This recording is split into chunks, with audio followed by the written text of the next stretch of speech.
passports, legal documents, paperwork, blood tests. These are just some of the requirements some countries have that you have to provide them if you wanted to get married in their country. At the end of this video, you're going to know what the differences are between a legal wedding and a symbolic wedding, but more importantly, you're going to know what the pros and cons are of both. So let's dive in.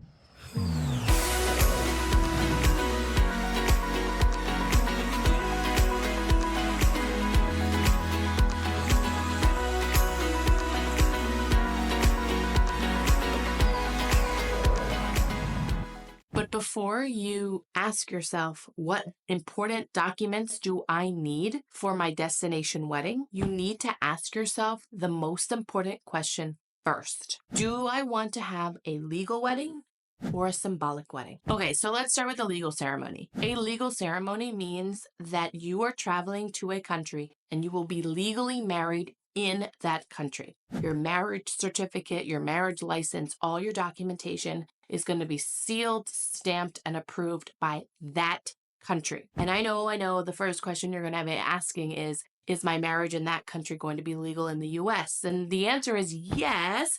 You have to fill out all the right documents, but yes, I mean, if you're married in Vegas, you're married everywhere, right? Same concept. If you're married in one country, you're married everywhere. You just have to have the right paperwork. But that's what a legal wedding is. Now, there are a lot of pros to having a legal destination wedding. First, you're making it legal. That day that you say I do is your wedding day. That's the day you become one, right? So a lot of my couples want that symbolic moment. They want to know that the day of their wedding, wherever in the world they are, was the day they became one, right? So it's a big plus. Now, some of the cons of getting married legally in another country is the amount of paperwork that you're going to have to do. Every country is different, and we can go into the legalities of getting married in the other countries that we work with in another video. But basically, if you decide to go with a legal wedding, then know that there's going to be a lot of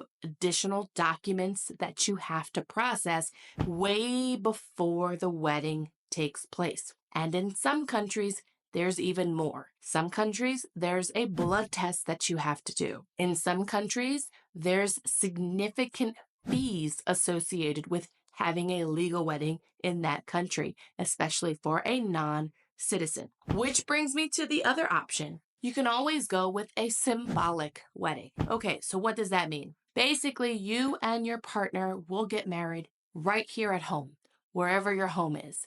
And you and your partner will go to your local registrar's office, you'll go to your local municipality, or even your local church, and you can have a small ceremony there. Or a lot of my couples just sign a piece of paper. Legally, you are married the day that you sign those papers. However, you're not going to make a big fuss about it. Maybe you'll do a dinner, maybe you'll do a little party at home, whatever the case may be, but you're just signing a piece of paper, and then you're going to have your wedding at a later date. When you have your wedding, then it's the big show. All the family's there, you're still wearing the dress, the whole 9 yards, and that is the day that you can actually celebrate of your wedding. I mean, it's not going to be the official day you were getting married, but it's the day you all celebrated, so that's what counts anyway. Which is one of the pros of having a symbolic wedding. You kind of get 2 fun days to celebrate a year instead of just the one.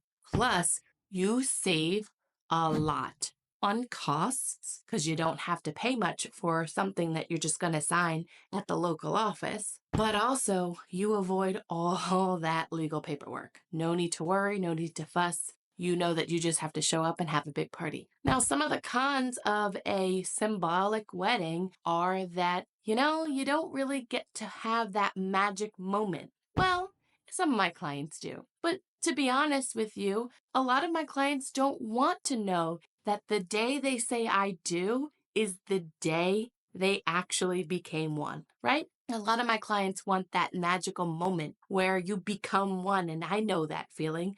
I barely got through it at my wedding.